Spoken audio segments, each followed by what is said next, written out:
This is Podcast Raleigh with your hosts, Ashton and Hayes. You know, there are some amazing chambers across the country, but chambers typically meet the needs of their community. And so you just because you've been involved in a chamber in another city or town doesn't mean that they were necessarily doing all that we do. Welcome into Podcast Raleigh. In this episode, we talk to Adrienne Cole, CEO of the Raleigh Chamber of Commerce. You'll learn as much about the chamber as you possibly could in 1 hour, and we even managed to hear a bit about Adrienne the adventurer. Adrienne Cole has been a singer, a European backpacker, a kayaker, and a whole lot more in her life, but currently she's mostly a well-loved mom. Oh, and she runs Raleigh's Chamber of Commerce, supporting and recruiting businesses to the area and overall making Raleigh a better place to live. We talked to Adrienne about all of it, but we started about asking her how she ended up in Raleigh. I'm a boomeranger to Raleigh. So I was born in Raleigh. But then my dad was, dad went to Carolina Law and then went into the FBI and then decided to leave the FBI when I was on the way. So he became an attorney in the DA's office here. And so I was born here. So conceived in New York City, born in Raleigh. Father always blamed that on my disposition and attitude and go-gettedness. But we moved to New Bern when I was 3. So grew up in New Bern, but then came back to Raleigh to go to college at Meredith.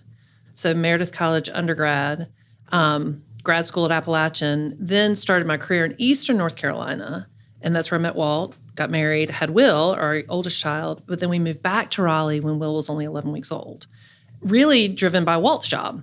He had gone back to school to become a soil scientist. And the way that works is you apprentice for 3 years before you can sit for the licensing exam. Oh, it's wow. a big deal. And so he was offered an apprenticeship in Raleigh. And that's what brought us back to Raleigh. But I'd already started my economic development career in Eastern North Carolina at that point. Where was that? Since we named New Bern and we didn't name Boone, but you said Appalachian State. Where was the Eastern North Carolina place? So Pamlico County. Oh, yeah. I've lived in Pamlico County. You know Pamlico County? Did you live in Aurora or I lived Oriental? in or Olympia. Okay. Do you know Olympia? Not as much. I know Bayboro and It's the Grantsboro. first little teeny tiny town that you come to when you come into Pamlico County. I thought that was from New Bern. Well, that's not Bridgeton? No. Okay. So Bridgeton is not Pamlico County. Bridgeton is still Craven County. We need to do Pamlico, podcast Pamlico. Olympia, we built this itty bitty house because I had a county residency requirement. So I was the county planner and economic development director. Gotcha. And department head of building inspections, emergency management, 911, and I was the fire marshal. I was 25 years old. That's how it goes down there. And the way I ended up in Pamlico County is I'd finished grad school. I'd gone backpacking around Europe and really hadn't started that first quote unquote real job. And my dad said, Pamlico County's looking for a county planner and economic development director. I'd never heard the term economic development before because it wasn't a track in grad school at the time. And I was like, Dad, they're not going to hire me. I don't know anything about anything. And he said they can't afford anybody with any experience. So you should put your name in that. So I did. And that's where I met Walt. Very cool. Go ahead. So there's a whole lot to unpack here. So if there wasn't a track in economic development, what did you want to be when you were in grad school? So, even younger than that. I wasn't ever one of those people who had a grand, like, this is what I'm going to be when I grow up kind of person. I've always been somebody who sort of follows heart and head. And I had a beloved faculty member from Meredith, Dr. True Weber, who suggested to me that I get a master's in public administration. She said, I just think it's a good fit for you. I'd been a political studies and American history undergrad, originally thinking maybe law school, and then an art minor. That's another aside. And Dr. Trueber really encouraged the MPA, and I just trusted her and trusted her instinct. And so I said, okay, I'll do it. And really wanted to live in the mountains. And so that's what spurred me to Appalachian. They also had a very strong local government MPA program. Okay. And I knew I wanted to do local work. So there were some guiding things, but not really a big, certainty that I wanted to be this when I grew up. And so I got the MPA and then certainly had studied sort of local government work, city county management, but also nonprofit management in that MPA program. And so I had the credentials, and then when the opportunity presented itself, but economic development wasn't a track then. It is now in MPA programs. My concentration ended up being nonprofit management. Okay. Which has worked out well for me. And then when I was in that role in Pamlico County was when I was first introduced to economic development, started working with other regional economic developers in Eastern North Carolina, many of whom I'm still connected to and friends with today. Many of them became mentors.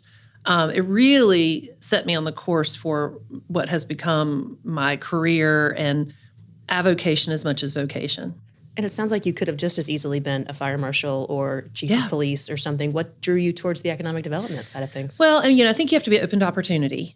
And I tell young people, my own kids, when they choose to listen to me, and others, I think we do children and teens and young people a disservice by in high school, expecting them to know exactly what they wanted to do when they grow up. I think it puts an awful lot of pressure on young people. I think it's more important to become a critical thinker and have strong writing skills and problem-solving skills and be able to work on teams, and then trust your competence and the people who are your champions, like Dr. True Weber was for me, and then be open to opportunity. And so I started doing economic development, really learning on the job, found that I loved it. I loved community building. I loved bringing partners together to solve problems for a community or to see opportunities that were unique and well-suited to that place, because economic development at its core is local. Okay. You can have statewide support for it, you can have federal support for it, but it's what makes your community unique and special, and how do you capitalize on that and create opportunity for the people in your community. But I did have a fork in the road. So I'd been working in Pamlico County, doing the county planning stuff and economic development and all these other things. And had been there for a few years, and it was time for the next opportunity. And Carteret County was looking for an assistant county manager. So I actually applied to that job. And during that process, got a call from the county manager, and he said, "You're a finalist, but in checking your references," I'd put down Don Kirkman, who was the executive director of the Carteret County Economic Development Council, as one of my references. He said, "In checking your references, Don said, 'Oh, I had her in mind for a position I'm creating at the EDC, an assistant director position.'" So Bob, to his credit, called me on a Friday and said, "You've got to decide by Monday, do you want to go in the county management direction, or do you want to take your career in economic development?" And how old are you right now? 27. Okay, so in a little bit of experience. 28, maybe? Yeah, 28, okay. 27, 28, because Walt and I had been married for a little while at this point. And I worried Walt all weekend long to death. And but then really decided, my heart said economic development, and so became the assistant director of the Carteret County EDC. So it was more heart than head in the decision? Trusted your gut? Trusted my gut. Yeah. Wow. Absolutely. And here you are now. Yes. Who knew? Who knew that it was going to become sort of what I was going to do? We'll get to some specifics we'll get you to the Raleigh Chamber here shortly. But I'm curious, after being in Pamlico County, is it one of those things where you thought, if I can develop the economy in Pamlico County, I can do it anywhere? Oh, gosh, that's such a good question. I don't know if I thought about it that way as much as really appreciated the things I learned in a rural community. And I say that with great affection for the county. But there's challenges, right? There are huge challenges. I mean, I think I learned that, the comment that I made about it's local, and that economic development looks different depending on what community you're in and how you can maximize what those opportunities are. I understood and appreciated the value of partnership, because, economic development is not something you do by yourself. It requires a lot of partners in a lot, whether they are county employees and county commissions or city councils or academic partners or other nonprofit partners. And I utilize those skills today. Really learning how to navigate challenging situations and how you work with your staff and the community to do that. But yeah, I mean, there was absolutely a part of me that felt like, you cut your teeth in a rural community where it's harder and harder in different ways. I mean, there's different challenges in an urban community that we didn't tackle there, but you learn, there were a lot of things that I did in Pamlico County just because I didn't know I couldn't. So, I wrote a lot of grants for funding because it was Pamlico County's economy was commercial fishing and agriculture.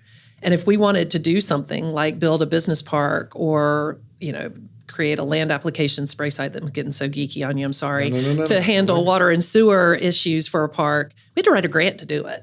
I didn't know I could do that. Who would fund that?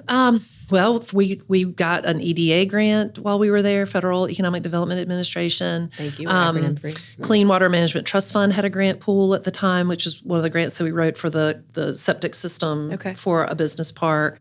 We wrote grants for water towers and road extensions, and because there wasn't the tax base to do it. But if we were trying to achieve something from an economic development perspective, we had to find the funding to do it. Yeah. So I just gained a lot of confidence. I had the county manager was a retired Army colonel, and Martin Beach. I would go into his office with a question, and he would not look up from his desk. He would hold his hand out and swish it at me and say, "Adrienne, handle it. Handle it, handle it." And I was like, "I don't know how to handle it. I've never done this before." And he said, "You've got this, handle it." It was probably one of the best things I could have had happen in my career because I learned that I could figure it out and that I could ask the questions and I could find the experts and that I did not have to know entirely how to do it to be successful. I mean, that was such a gift that he gave me that at the time was really frustrating. I'm sure, really stressful. Handle it. So I guess we don't need every stop between Carteret County and back to Raleigh, but I guess you chose the economic development track and stayed on it. And how long have you been in the role as leading the Raleigh Chamber of Commerce? So I've been with the Chamber for a little over 16 years, but in 2 tours, and then in the CEO seat for a little over 6. So when Walt and I moved back to Raleigh, I took another job with Meredith College for a while, which was great because I had a newborn baby, and Meredith is amazing, and I was working in their institutional advancement department, but really missed economic development. So I reached out to the then executive director of Wake County ED, Ken Atkins, and said, "I'm interested in getting back into it. Can you keep me in mind?" I knew Ken from the statewide association, and he said, "Meet me for lunch." Oh, wow. And that's what brought me to the Chamber in the Raleigh economic development role. So we have a partnership with the city of Raleigh to run their economic development program. And that was the role that I entered into when I started at the Chamber. So I ran Raleigh economic development for 7 years. I was Chamber employee working through the partnership with the city. At that time, Charles Meeker was mayor. I worked closely with Charles on a lot of projects. But that's what brought me to the Chamber the first time. So 7 years, then left, went into the private sector for 3. And then when Ken retired, got a call from Harvey saying, "Hey, I'd like to talk to you about the Wake County economic development role." And so brought me back. And so then I was in Wake County ED role for 3 years. Thought that that's where I was going to stay. Wasn't expecting to move into the CEO seat, but have been in it for over 6 years, and it's been an amazing, amazing gift. And so when you think about, if you were to explain economic development to a 6-year-old, is it just the recruitment of business to the area? What all goes into what economic development is? Yeah, it's a really great question. Again, based on where you are and what your community needs, but it's really addressing the many puzzle pieces in a community that are needed to drive investment and job creation. So it's really about economic opportunity for the citizens in your community, economic mobility, it's placemaking, it's creating the product that's necessary for companies to be successful. And it isn't just the recruitment of new companies, it's the support of existing companies. And for us, it can be a 1 and 2 person startup or a small business that's only ever going to have 20 people up to the largest employers.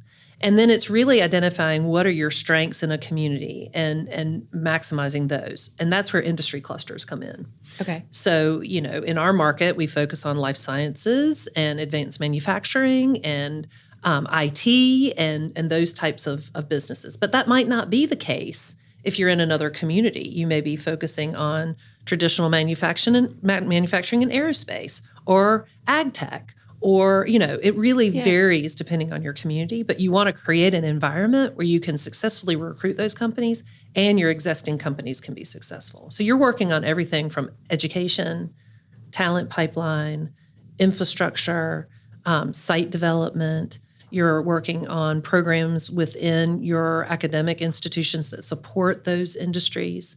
One of the grants that we wrote when I was in Carteret County was a federal EDA grant for a marine training and education center at the community college to support the boat building industry in Carteret County. Mm-hmm. So, that's not anything that I would do here. Right. But there, it was economic development. Okay. And so you carry that economic development hat into your role as CEO. Correct. But the chamber does so much more than just economic development. You have an entire team of people focused on economic development now. So can you tell us a little bit more about what the totality of the chamber does? Yeah, it's a big question. Got time. So we're a large chamber, and I appreciate that question because we do cover a lot of ground, but all of it's very connected. So, we have about 1,800 members, and we do a lot to support our membership. So we are providing educational opportunities and events for networking and helping them connect and create opportunities for their own businesses and for their own professional development. So that's very much core to what we do. But then we also— And so real quick, it's 1,800 members. Is that people? It's companies. Companies, okay. Right. And then whomever works for them can take advantage of. So that's a great question. Sorry, Thank you. So with that, we represent about 2/3 of the employment base in the Triangle. Gotcha. So, that's all those employees who take advantage of those memberships. And we, again, have companies that are startups who are members of the chamber up to, Wake Med and IBM and some of our largest SaaS, our largest employers in the market. But a lot of programming to support those businesses and programming that's tailored to where they are. So small business programming that's specific to small businesses. We had the Small Business Administration local administrator at our last Coffee with Leaders event to just provide those businesses with an idea of programs that they could take advantage of. So certainly member support is a part of it. But then from there, we have a lot of other programming. So we're nonpartisan. We do not endorse candidates. Some chambers across the country do that. They have PACs and they endorse candidates. We have not done that. We will not do that. We do have a policy agenda where we support issues that are important to the business community and we'll lobby on those issues, but we're going to work with whomever is elected. So we have a vice president of government affairs, we have a government affairs team, we have a policy agenda. That's also the team who leads the work that we do when we're asked by one of our local government partners to help them with a bond referendum. So units of local government can't advocate for the passage of bond referendums legally. They can't do that. So then they work with us to run the advocacy campaign. So this past election cycle, we helped with the Wake County Public Schools System bond referendum for school construction and improvements and renovations. And then we did the city's parks bond. You've also done affordable housing and transit, We've done right? affordable housing. We've done transit. We have a long history of that. And that's led out of our government affairs department. That department also does the inner city visits, and we can talk more about those. And there's other programming to help the business community connect with elected officials. So the partners dinner, the elected officials holiday reception, providing opportunities for them to get to know those elected officials, and so the elected officials can hear the priorities of the business community and that these folks know each other. So when they're calling them, there's already a relationship there. So that's important. We are home to the Regional Transportation Alliance. So that is a multi-county, multi-chamber effort focused on mobility in the region. And that's everything from bike paths and pedestrian walkways to highways to bus rapid transit to air service. And so that's a robust area of our programming. RTA has been in existence for 21 years. And have helped fund things like the direct flights to Europe and the 540 extensions and bus rapid transit. And exactly. Well done. I spent some time involved with the chamber. Yes. Joe Milazzo, who leads that, has been a proponent of bus rapid transit for over a decade now. And now we're beginning construction on the first line of BRT that the city's doing along New Bern Avenue. So very excited about that. We also have a partnership with the city to support the businesses that will be affected by that construction. So very excited about that work too. So that's where I mentioned some of that connectivity. So you see some of the connectivity. We have a lot of leadership programming. We do 2 Leadership Raleigh classes a year led by Shauna Overdorf. We have an Emerging Leaders program. We have a Women's Leadership Conference, a Chamber Professional Women's series. So we do a lot of leadership and professional development programming that the business community wants to take advantage of. We launched the Triangle Diversity, Equity, and Inclusivity Alliance in March of 2018 in response to the business community's desire to do better. And that has generated a robust programming of work with a conference, but the conference isn't the only thing we do. We have programming through the year. Our most recent conference in July had 1,400 people registered. We maxed out the convention center, which is exciting work. So that's another area of programming that we do, which I think is compelling. We're launching a new business sustainability roundtable. So companies have very aggressive sustainability goals and are wanting to understand what each other is doing and the ability to share those best practices. So that's a new program that we're launching. So we have things, to answer your question, that we've done for a long time to support members, but they're also really entrepreneurial and listen to the business community and try to be responsive to challenges that they're experiencing currently. And then certainly Wake County Economic Development and Raleigh Economic Development are programs of the Chamber in partnership with the city and the county. So that's another area of our programming. We do about 200 events a year. Wow. A couple other nuts and bolts. How many employees does the Chamber have? So about 42 full-time. And then if you add in interns and other folks, about 48. Gotcha. Yeah. And where are you guys located? Downtown. So we are right at the southern end of South Salisbury, sort of across from the Martin Marietta Center for the Performing Arts, and next to the property that's being redeveloped there. There's a lot of construction going on around us right now. End of town right now. Yes, there's a lot of construction going on right now. I must confess, for like most of my life living in Raleigh, I thought that the one that's getting redeveloped was the Chamber of Commerce. But I knew kind of where it was. Maybe even like been there with meeting for my dad, so I knew where I parked, and I was like, yeah, it's that one. We're next door. Ashley and I compliment each other in a number of ways, but one is that, as you noted, she knows like everything about how things work, and I know nothing about how things work, which makes for a good mix of questions.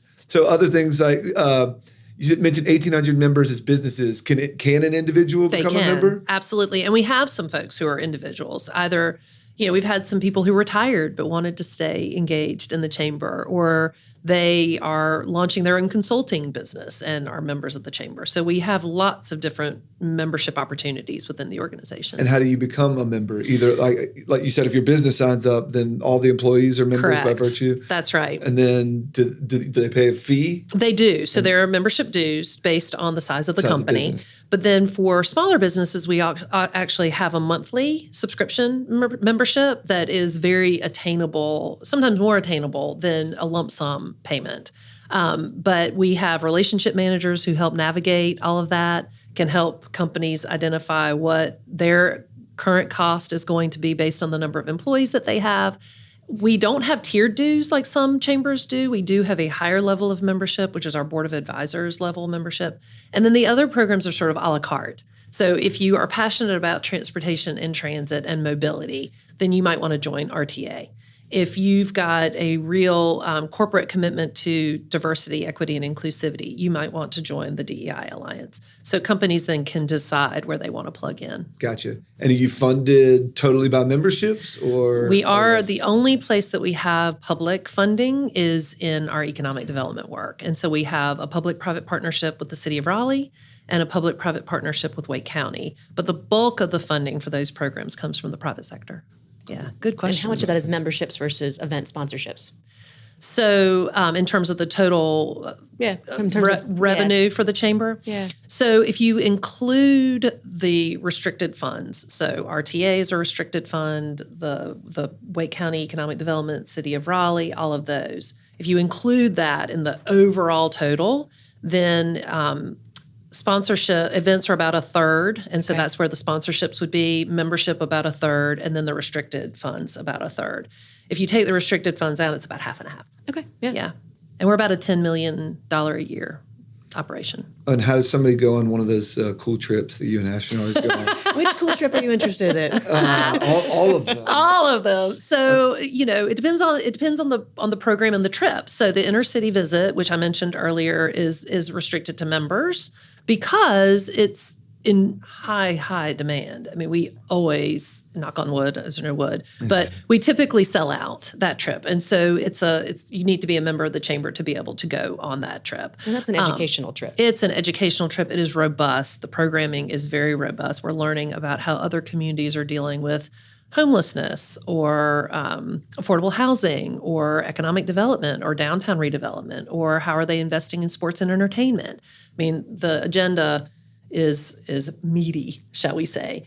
So that's a members only opportunity. There are other things that we do that are open to non-members. There's a member and a non-member pricing, though. So there's an advantage to being a member when you go on those. And then there's annual leadership coming up, and that's a shorter distance trip. That's right, It's in to Wilmington. If you just want to go to Wilmington and hear from some local leaders on what's going on. Yeah. I want to do all of them. Please do. Please do. Well, you can join the campaign. Usually what people's response is when they come to a chamber something or they hear all that we're doing is, I had no idea all you guys do. And there are some amazing chambers across the country, but chambers typically meet the needs of their community. And so you just because you've been involved in a chamber in another city or town doesn't mean that they were necessarily doing all that we do. And so getting engaged is important. I think what's one thing that surprised me kind of traveling and doing other things and talking to people in business communities and other places is our chamber is really special. It is really, you guys do so much with an incredible staff of people to do it, but it's so different than a lot of other chambers. It is. And it's sort of cliche, but I say you've seen one chamber, because they're just all so different. And I really appreciate your comment, Ashton. The team of people I get to work with every day, they are so fantastic. They are mission driven. They love this community. They're service minded in that they just want to help. They want to help you be successful. They want to help you get the information that you need. They are an inspiration to me every day. They make my job fun. What parts of your job are not that fun? Oh gosh, what a good question. So I don't know that any of it isn't. I mean, there's degrees of fun, right? So, and how you characterize fun. There are some fun challenges, right? I mean, we're a rapidly growing market. We're anticipating growing 70% in the next 30 years. With that comes some challenges that we are at the seat. We have a seat at the table in addressing. I don't know that you would characterize them as fun, but what an opportunity. What an opportunity to be at the table. And so I get jazzed by working on them. So I guess by, association, that's sort of, if you're jazzed about something, it's, you're having fun, even if it's hard. Yeah. Right. And so, we're growing rapidly. We have so much opportunity, but we also need to address challenges around infrastructure, around affordability, around housing. We need to meet the transportation needs of the community.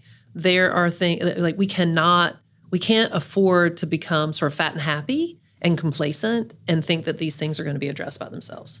Do you get the sense that there is kind of unanimous consensus across the region of that need that we need to keep working on these things? Or do you kind of run into people who feel like what we have is fine the way it is? Yeah. I mean, the second. Yeah. I do run into people who are like, well, we're good. And I'm like, it scares me to death. Yeah. I chair the Metro Cities Council of the Association of Chamber of Commerce Executives. So that's our national association. And the Metro Cities Council are the big chambers across the country. So I hear what my colleagues are dealing with across the country, whether it is gridlock because they didn't invest in transportation correctly, or if it's because, from a policy perspective, their communities have become very unsafe, or they're not addressing the needs of our housing insecure, or, whatever it is, we cannot afford to become complacent here or or fat and happy. Yes, we've got a fantastic community, and we've been winning great economic development projects, and the economy is strong, but we can't afford to take that for granted. You mentioned you guys are apolitical. Mm-hmm. Has that become more challenging recently? It has for everybody, hasn't it? Not for you specifically, but I imagine people are probably more likely to, go find out what party people are registered in if they don't like what you're doing, especially, and then they can also find you something about you that they can use to draw other people. Has that become a challenge? Yeah, I just think the polarization of our society in general has become more challenging, and how you kind of navigate through that in a calm, consistent way is really important. I think that we have worked hard to identify those priorities of the business community and stay true to those. And at any given time, that might frustrate people on either side of the aisle. And that's okay, and at any given time, they're going to like what we're working on. And that's good too. I think we've really, really tried to stay true to what are we hearing from our businesses? What are their priorities? Where are their areas of focus to meet their talent needs, to identify the talent pipeline that they're looking for, to have the environment where they can be successful? And do our policy priorities align with that? And then that's our North Star. So when you think about those things, affordable housing, transportation, education, economic mobility, the chamber has what seems like an influential role rather than a role of, you're not writing the policy necessarily, you're not enacting the policy. No. How do you count wins and losses in that? It's a really good question too. Y'all have got good questions. Thank you. So I don't know if my answer is going to surprise you or not. So one win is, we invest a lot of time and we value very much our relationships that we have with policymakers, with other influencers in the community, be they city or county staff members or other nonprofits or business leaders in the community. So we invest a lot of time in building those relationships and having that collaboration. So a win is having a seat at the table to be able to share the thoughts and interests of the business community. A win is having the reputation and being seen as a honest broker, so that when we are sharing an opinion of the business community or a position of the business community, that we're being heard. I think all of those are wins. And then certainly when something we have either taken a active position on or have been working on comes to fruition, that's a win, right? And so, but I think a win for me is, is everything always going to go exactly the way that we wanted it to? No. But do we continue to have the relationships with folks so that we can continue the dialogue and continue the negotiation or the conversation, and we're being listened to and heard? Then that's a win.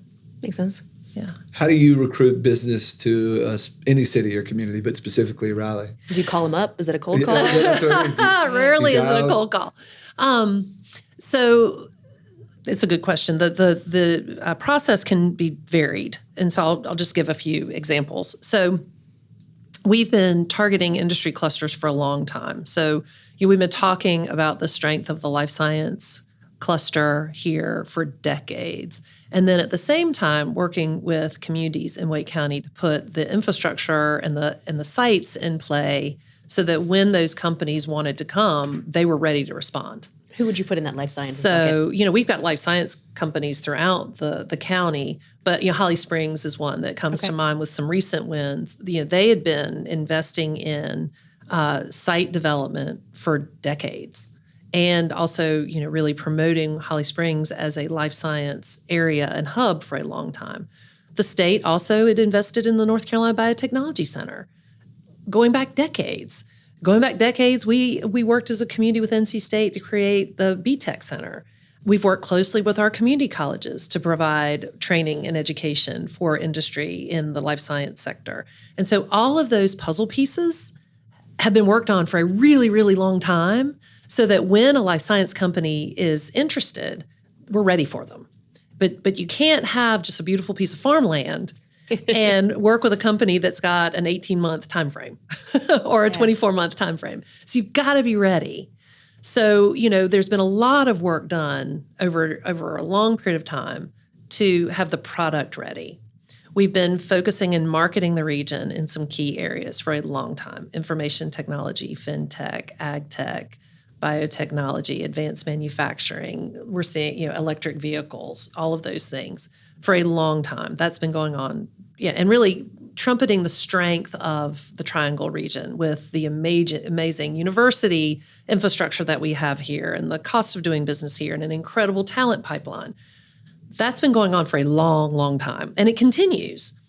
We have a talent initiative called Work in the Triangle, where we are actively helping companies source talent, and we're recruiting talent in from other markets. That helps create that environment where companies can be successful. But to answer your question directly, so we're targeting companies in those industry sectors. We work very closely with site selection consultants across the country. So these consultants are hired by the companies who are going through a site relocation process. We invest time in knowing them and having them know us. And they're across the country. They're in Chicago and New York and Atlanta and, all over. We want them to know who we are, to know the product that we have available, and to know that when they have a client that's interested in the market, that they're going to have a team of people here who are going to help them be successful. So we cultivate relationships with those consultants. And then when they have a client, they're sending us a request for information or a request for proposals. We have a research team on staff who is then answering those requests for information. And it's sort of like a giant funnel. When the company first starts looking at cities, they might be looking at 50 cities across the country. We'll get a request for information, respond to that. Then maybe they whittle it down to 10. Then they're coming and doing site visits. So we're working with the company and their representatives in developing the site visit and answering all the questions that they have. Then we typically will get into an incentive negotiation with them and with the local government where they're looking. Because we work with all 12 municipalities in Wake County to help do this. And then you hope that you're the community that falls out of the bottom of the funnel, that you've put all the puzzle pieces together to where your community wins. And sometimes it takes creativity. The Business Sustainability Roundtable grew out of the Fujifilm Diasynth Biotechnologies recruitment. That company was interested in finding a community that they could collaborate with to meet their sustainability goals. And so that was where the BSR originated. Wow. Yeah. And how often we are a region, you work with all 12 municipalities, Yes. but how often are you finding yourself either working with or ever against the partners in Durham or in Chapel Hill or in those counties? We work with them all the time.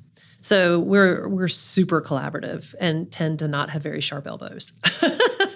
And so, we really believe that the region is stronger and better if we work together. So it is not unusual for us to be working a project jointly with Durham.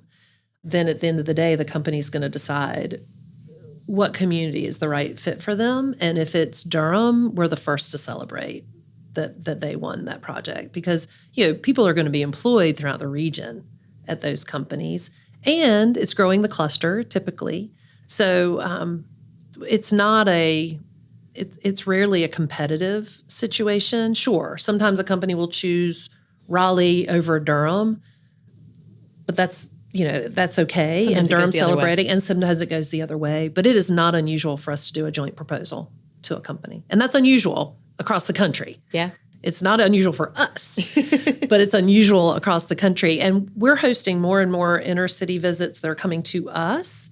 And often that's one of their questions is how do you all collaborate? We hear that you all collaborate so well. How does it work? How do you do it?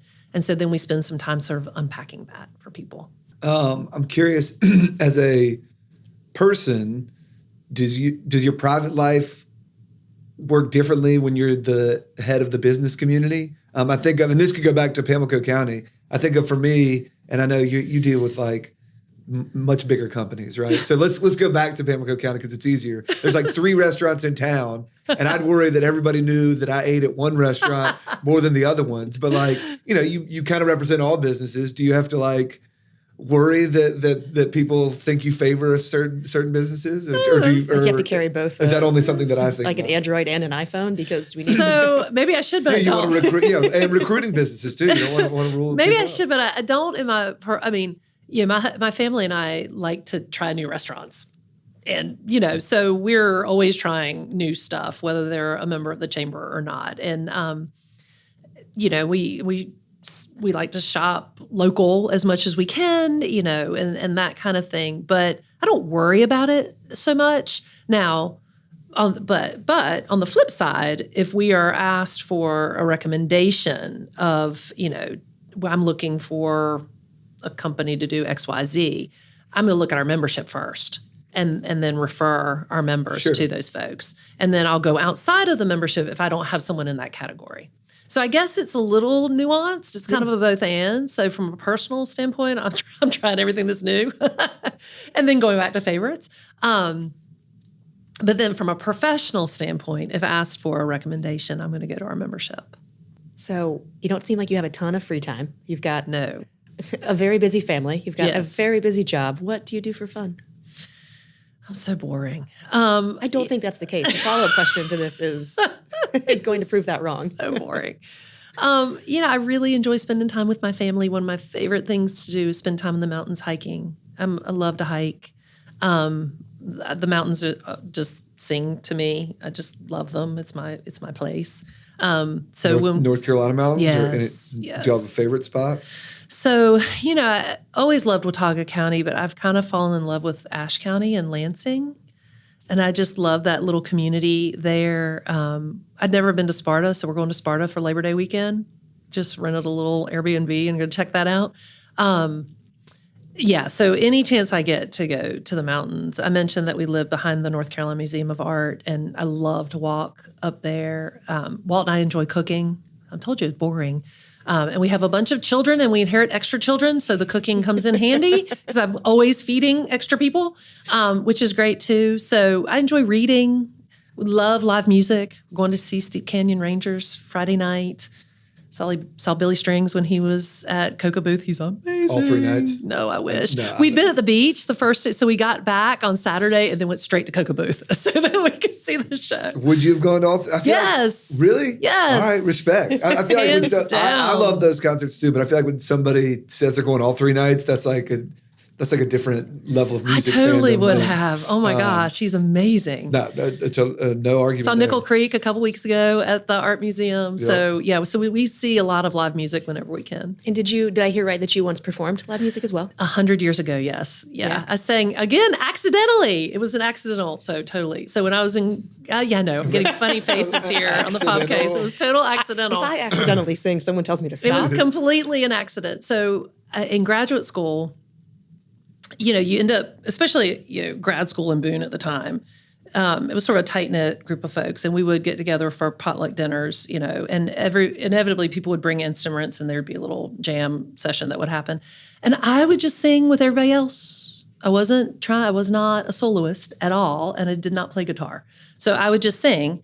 And there was an open mic night in Boone at the Caribbean Cafe on King Street, which is also kind of funny that there was a Caribbean Cafe in Boone at the time. Sure. But there was. It's not there anymore. And this fella, Tom Ure, ran the open mic night. And so I was there with my friends, and the place was packed. And they put my name on the list to sing without telling me. And so then I hear, and now we're going to hear from Adrienne Heiner. It was my maiden name at the time.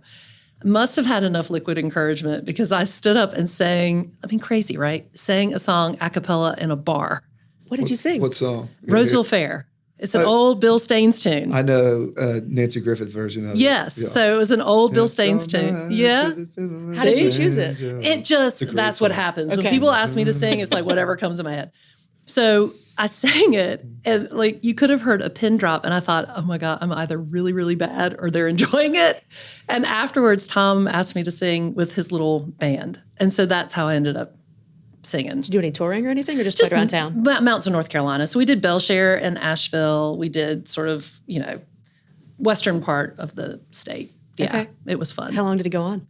a couple of years, I guess, Wow. while I was in grad school. And then I sang a little bit with some other folks after graduate school, but then life got busy. And then I just was singing lullabies to babies. There you go. Yeah. But you've been looking for a stage in Raleigh to perform on if somebody ever called. Right? I'm so out of practice that would be terrifying. Yeah, but we could, if we wrapped it up into some sort of like chamber involved thing where we got like the leaders of Chamber Raleigh. talent show. Yeah. Yikes. That would be awesome. Your event team's 100%. already mad But at me. what's really cool is there's this neat listening room in Lansing, Primavera Roadhouse, and I've gotten to know the person who leads it and put him in touch with Tom Ure. So Tom actually, and his, so he's still got an acoustic thing going. So they actually performed at the Primavera Roadhouse a couple of months ago, and I got to see him again, which was so neat. wow. Then another friend of mine, Jay Brown, he performed. I connected them. They performed. Jay was somebody else I used to sing with back in the day. Jay's amazing, and these guys are still doing it. Like they're still making a living in music, which is commendable. Wow. So cool stuff. Well, it sounds like you really love the outdoors as Yes. well. I heard some tale of you kayaking the Everglades. Yeah, that's one of those like I've done it. I don't ever need to do it again. Okay, yeah. How did you decide to do that? It seems like a way to die. Well, yeah, and they make you sign. They make you notify your next of kin before you go. How old were you when you decided to do this? I was also in grad school, so I would have been 23-ish. You had a busy grad school. 24. I had a lot of fun. So again, people probably think this is nuts knowing me now, but it just sometimes things felt right, And so a buddy in Boone who guided whitewater rafting tours decided to take a trip to the Everglades between Christmas and New Year's. So we literally put a canoe on the top of my Subaru Loyale 5-speed and drove it from Boone to the Everglades. Wow. And then went canoeing in the Everglades until we couldn't stand it anymore. Because there's big alligators. Yeah. And big mosquitoes and big spiders. And so then we were like, okay, we're done with this. So we hauled the canoe out. I'll never forget this older couple in like a burgundy minivan took pity on us, stopped, put our canoe on the roof, drove us back to the parking lot, and then we went to Key West for New Year's. That seems like the right way to end that trip. Wow. But I've got a picture. I can send it to you. That's amazing. That's amazing. So do you have any other favorite adventure memories? Oh, gosh, there's so many. I mean, so backpacking after grad school just saved my pennies and went backpacking, and that was amazing. You just meet amazing people and stay in amazing places. Hiking around the mountains of North Carolina in the winter can be sketchy but fun. Did Mount Mitchell in snow, which was great. Just outdoors, lots of fun outdoor stuff. And then, most of them tied to just meeting cool people and being open to whatever their story is. Yes. Is that something that you've kind of always felt? I'm imagining growing up with a father who's been in the FBI that you might be a little more conservative in the choices that you make. And it sounds like you're a little more adventurous in this. I was a head scratcher for my parents. But also had parents who didn't really try to hold me back. So when I said, I think I'm going to go backpacking in Europe with a good friend at the time, they were like, go. But then 2 weeks into the trip, so this is adventure-y, 2 weeks into the trip, she was like, I hate this. We were in Barcelona. Wow. She goes, I hate this. I'm taking the train to Paris tomorrow and I'm flying home. And I was like, but what about me? Yeah. So I'm there. It's like nobody has a cell phone, this is back in the day. And so I had met some folks just on other adventures who lived in London. So I called them and said, I'm by myself in Barcelona, want to come hang out? And they were like, meet us in Seville. Wow. So we did. And then I ended up, sort of hanging out with them, and it worked out. That's fantastic. Yeah. And did you live in Montana for some time? Didn't live in Montana, went to Montana to ride horses for 5 summers. Wow. Yeah. So grew up riding, hunt seat, English, and then had an aunt who still have an aunt, Aunt Claire, who was a horsey person too. And she went to Montana one summer, came home telling stories. And so I went with her for the next 5 summers to the Gallatin Gateway Canyon between Bozeman and west entrance of Yellowstone and just rode horses. It was amazing. Wow. All right. Well, any dream concerts you'd like to see? Oh, dream concerts. I've never seen a show at Red Rocks, and I would like to. want to see Billy Strings at Red Rocks. That's what I want to do. It's going to be a high price ticket. Right? But is it scheduled or is this just no? This is like dream. Yeah. No, my dream is to see Billy Strings at IBMA. Oh, right. My I know husband he's- says the same thing. I know he's like, he and Sturgill Simpson both. Yes. They're above that right now in terms of what they could do, but they both seem like they have an appreciation for the music community enough that it would mean something for them to play IBM. Like when Sturgill did his bluegrass albums, everybody else playing on those bands comes to IBMA every year. Yes. And there's got to be a little bit of him that would say, yeah, I should do this. Well, once, and you Billy know? Strings keeps winning Guitarist of the Year. I know. So, the first IBMA that I went to, though, was in Kentucky. Oh, wow. Owensboro, Kentucky, in a field. Were you part of recruiting that to Raleigh? No, I wasn't. I can claim no credit other than enthusiasm and how can I help? But I mean, it's so fantastic that it's been here for so long. Because, like I said, the first one I went to was before it went to Nashville, was Owensboro, Kentucky. Because another musician friend who lives in California, Tony Furtado, also awesome, check him out, was playing at it. Because he won like junior banjo player of the year back in the day with IBMA or something like that. He's an amazing banjo player. So anyway, that's how I ended up in Owensboro, Kentucky. But it's very different here and so cool. It followed you here. I just don't know that I can claim credit for that. Yeah, I don't know that I can do that. All right, so we talked earlier about people can become members, businesses can become members.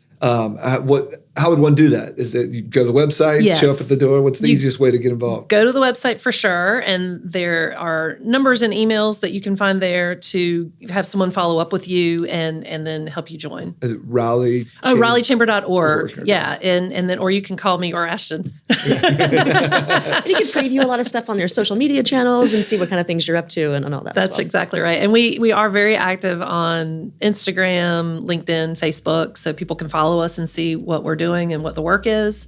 And then, love to see them at events. Yeah, maybe one day a chamber podcast.